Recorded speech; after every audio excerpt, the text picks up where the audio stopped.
through. But this next topic is one that I know has affected all of us at this table, and I'm sure you guys at home.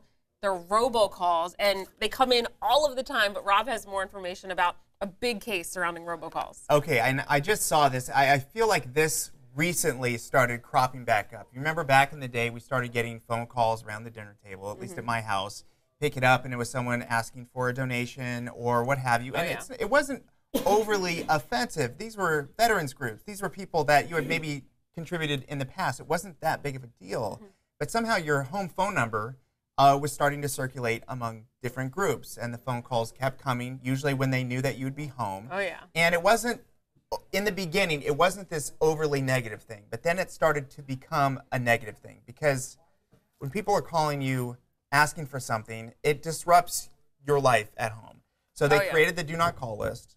A lot of people signed up for it. There's a big clamoring to do something about this. So a lot of people signed up and said, hey, it's no longer an issue. The calls started going down. A lot of people moved on to cellular phones. These are brand new numbers, not in the system. And then a couple years ago, I don't know about you, and I put this out on Facebook, and immediately I'm getting dozens and dozens of responses. People saying, you know what, I'm getting calls 3 to 4 per day, these robocalls. And you answer the phone because it's almost like your own phone number. It's your area code and maybe the first 3 of your actual number. That's how they're doing it. That's how they're doing it. You're They're like, customizing it. You're like, wait a second. I feel like, do I know this person? Yeah. Maybe Smart. This one time I don't know who it is. Yep. But maybe I'll just answer it. And so you do.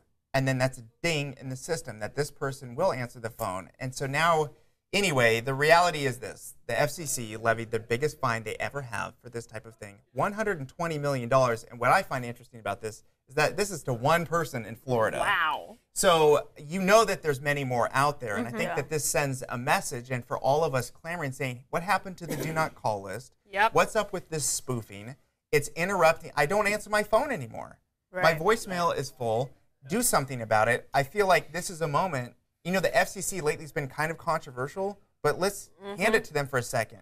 They are recognizing that this is a problem, and they've done something about it. So for everyone saying, what is going on with this, yesterday was a moment where we kind of, or at least the government, kind of fought back against this. Exactly. So I'd love to hear your comments. If you're going through this, what do you think about this? Is this enough? Will it keep happening? There's lots of questions. Now, I was recently hit by the first 6 numbers are exactly the same. And this is particularly frustrating for me because everyone in my family has the same first 6 numbers. See, there you go. And so I was like, oh, it must have been a cousin that I just didn't have their number in my phone.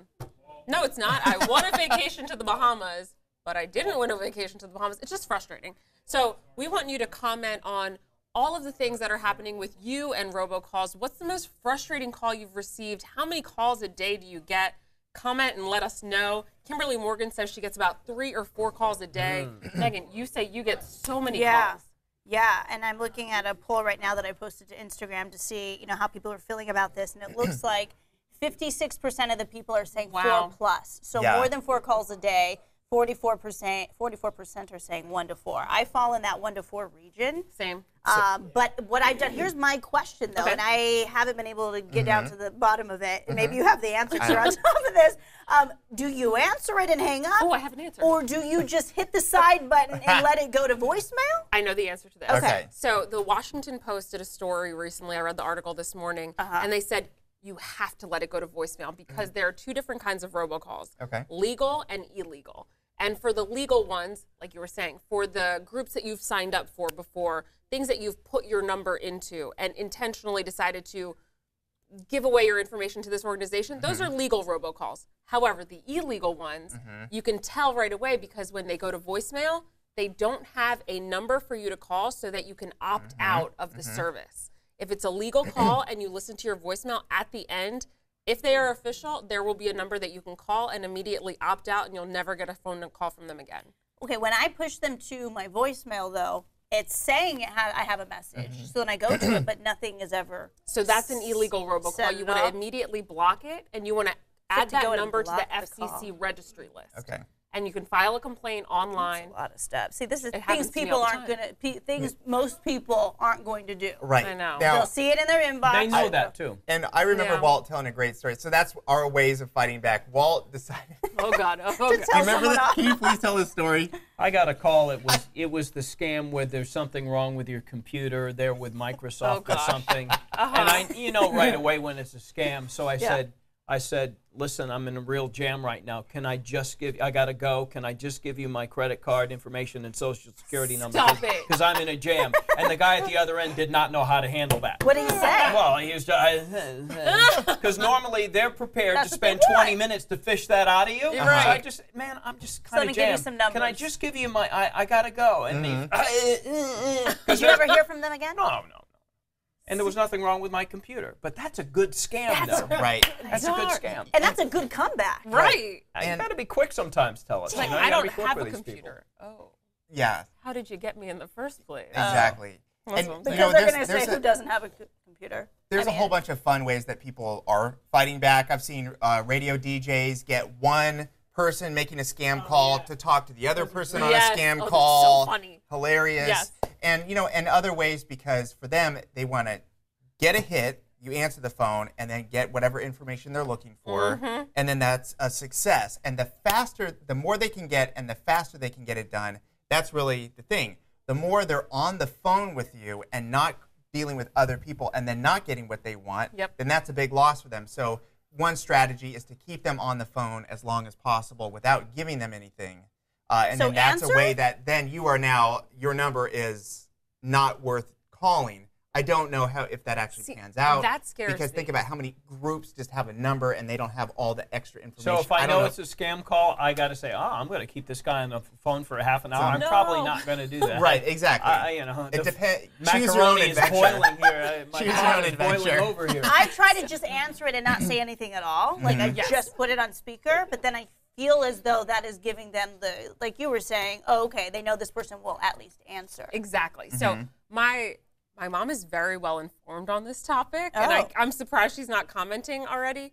But her rule, you literally don't say anything. First of all, you send it to voicemail, but if you happen to pick up by accident and you say hello, and you hear a long pause, if it's 3 seconds or more, you hang up immediately. If somebody asks you a question or tries to get you to say your name, do not, because there is a recording service that some of these people have, and they'll take your name, they'll take you saying yes or no, and then they can answer other questions using your voice.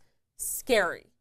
Just send it to voicemail, number one, and then block the number afterwards. And one of the comments I made, and then we need to hear more comments, that I put on my Facebook page is I said, I'm officially old enough to remember the time when answering the phone or the door was a fun thing to do. You know, the phone would ring at your house and you go over and it was, who is it? You'd kind of take a breath and say, hello? Yeah. Oh, okay. And then you knew it was for mom or for dad or your brother or sister or maybe even for you. Oh my gosh. Holy It's cow. one of your friends. Now the phone rings and the phone rings or the doorbell rings and everyone goes, don't move. Right. Who is it? Because people call and they're like, hello. Yeah, exactly. So it's just funny. Okay, Crystal Reynaga. I got a robo-scam call about donating money to the local police department. Ooh. David Wong, having been a DJ, would sometimes answer the phone with, go ahead, caller, you're on the line. That's another way of really doing funny. it, Carlos.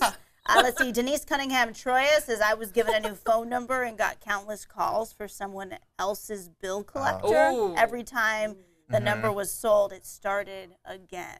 So That's it's a annoying. vicious cycle.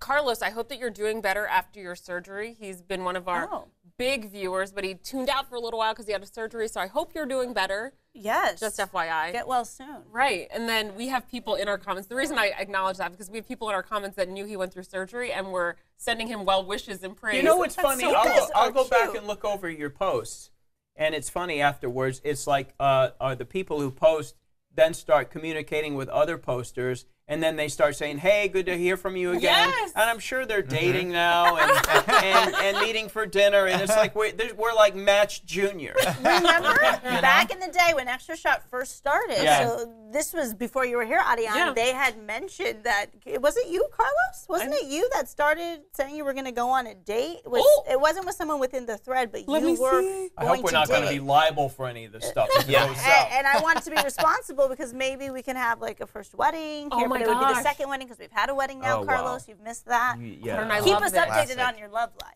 Thanks so much for watching the ABC 10 Information Network. If you want to see more stories just like this one, all you've got to do is click subscribe.